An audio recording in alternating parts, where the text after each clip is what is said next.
اٹھو یہ منظر شبتاب دیکھنے کے لیے کہ نیند شرط نہیں خواب دیکھنے کے لیے۔ ڈاکٹر طارق ہاشمی کی 50ویں سالگرہ اور ان کی شخصیت اور مرتبہ کتاب خواب دیدہ کی تقریب پذیرائی کا انعقاد کیا گیا۔ تقریب کے مہمان خصوصی ڈاکٹر طارق محمود ہاشمی نے اپنے خیالات کا اظہار کرتے ہوئے اردو ادب کی ترویج میں مصروف عمل تمام لکھاریوں کی خدمات کو خراج تحسین پیش کیا۔ ڈاکٹر طارق ہاشمی نے کہا، استاد کی بہت بڑی ذمہ داری ہے، ہم بحیثیت استاد اپنے شاگردوں کی تربیت بہت اچھے انداز سے کریں اور شاگردوں کے گلوں کو دور کریں۔ آج کل کے تدریسی ماحول میں آپ کو ہر دوسرا استاد شاگردوں کے گلے کرتا ہوا نظر آئے گا کہ آج کل شاگرد وہ نہیں ہیں۔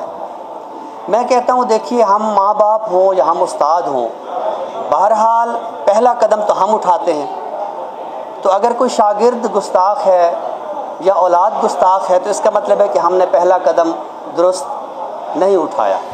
اور ان کا کہنا تھا کہ ہماری نوجوان نسل کو ملٹی میڈیا ڈیوائسز کا استعمال کر کے کتابوں پر بھی توجہ دینی چاہیے۔ ہے کہ ہماری نوجوان نسل اس وقت ملٹی میڈیا اور دیگر جو ہمارے پاس ڈیوائسز ہیں ان کی اتنی دیوانی ہو چکی ہے کہ ہم اس وقت کتاب سے بالکل لا تعلقی اختیار کر چکے ہیں۔ کتاب سے محبت پیدا کرنے کے لیے یہ بالکل ایک چھوٹی سی کاوش ہے۔ کے حوالے سے کچھ مضامین ہیں، اس کے بعد ان کے بطور شاعر، ان کے بطور نقاد، بطور محقق اور بطور نظم نگار ان کی شخصیت کے اور ان کے ادب کے حوالے سے مختلف لوگوں کے مضامین میں نے جمع کی ہیں۔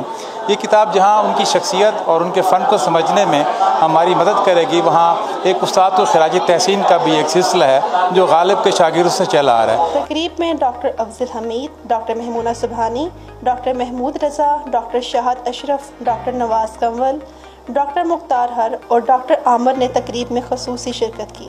کیمرہ مین سبحان کے ساتھ اقرا عزیز، 94 نیوز، فیصل آباد۔